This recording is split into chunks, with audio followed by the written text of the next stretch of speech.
যোৰহাটত আমাৰ অলপ পিছ পৰি আছোঁ যদিও আমি জিকিম তাত। মাজুলীত আমাৰ ভাল হৈছে, মাজুলীত আমাৰ লিড হ'ব, গতিকে যোৰহাটতো আমি জিকিম। আমি নগাঁৱৰ কথাটো মই নকওঁ, নগাঁৱতো এটা বৃহৎ প্ৰত্যাহ্বান হৈ আছিলে, গতিকে আমি কৰিমগঞ্জত এতিয়া আমাৰ ভাল হৈ আহিছে।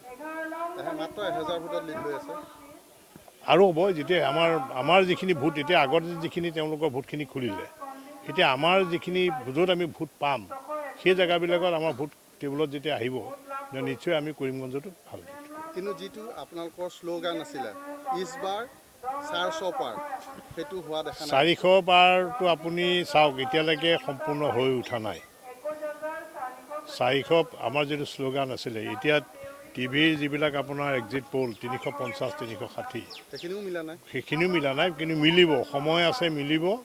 আৰু এইবাৰ যিটো ভোটৰ পাৰ্চেণ্টেজটো বহুত কম হৈছে, আপোনালোকে দেখিছে গোটেই ভাৰতবৰ্ষতে অসমক বাদ দি পেলাই বা বেলেগ কিছুমান ষ্টেটক বাদ দি ভোটৰ পাৰ্চেণ্টেজটো কিছু কমিছে, কিন্তু আমি চৰকাৰ নৰেন্দ্ৰ মোদী ডাঙৰীয়া চৰকাৰ গঠন হ'ব, কিন্তু 400 পাৰ হোৱাটো 400টো আমাৰ শ্লোগান আছিলে 400 পাৰ কৰা, 400 হোৱা সম্ভৱপৰ। এতিয়াও সময় আছে, এতিয়াও মই সময় নাইকিয়া বুলি নকওঁ যে এতিয়াও সময় আছে। আৰু যিহেতু ভোটৰ এইবাৰ যিটো পাৰ্চেণ্টেজটো খুব গৰম থকাৰ কাৰণে গোটেই বেলেগ অন্যান্য ৰাজ্যত 52-55% হিট হৈ আছে, গতিকে তেনেকুৱা ৰাজ্যসমূহত নিশ্চয় ভোটৰ পাৰ্চেণ্টেজটো কিছু কমিছে। গতিকে আমি ভাবোঁ যে এইবাৰ আমি 400 আমি চুবলৈ আমি সক্ষম হ'ম। কিন্তু আপুনি জয়ৰ দিশে আগবাঢ়িছে নহয়, এতিয়াতো আমি জিকি আছোঁ, আমাৰ আৰু কাউণ্টিং হ'বলৈ বাকী আছে। হয়তো ইয়াত অকণমান ডিলে হৈছে অলপ, ইয়াত কাউণ্টিংটো বেলেগ সমষ্টিতকৈ মই চাইছোঁ। বেলেগটো আপোনাৰ আমাৰ বিশ্বনাথতো প্ৰায় 11-12 ৰাউণ্ড হৈ গ'ল, গতিকে ইয়াত 5টা সমষ্টি একেলগে কাউণ্টিং হৈ আছে, গতিকে নিশ্চয় স্বাভাৱিক কিছু পলম হ'ব পাৰে। আপুনি যিটো কথা কৈছিলে, এতিয়া আপোনালোকৰ বিধায়কসকলৰ মাজত কম্পিটিশ্যন হৈ আছে।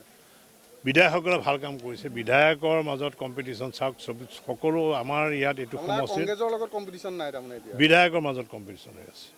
এতিয়া মোক টেলিফোন কৰি আছে আপোনাৰ গহপুৰৰ বিধায়কে যে মোৰ এই টাউনত মই 41টা ভোট মই লিড পাইছোঁ।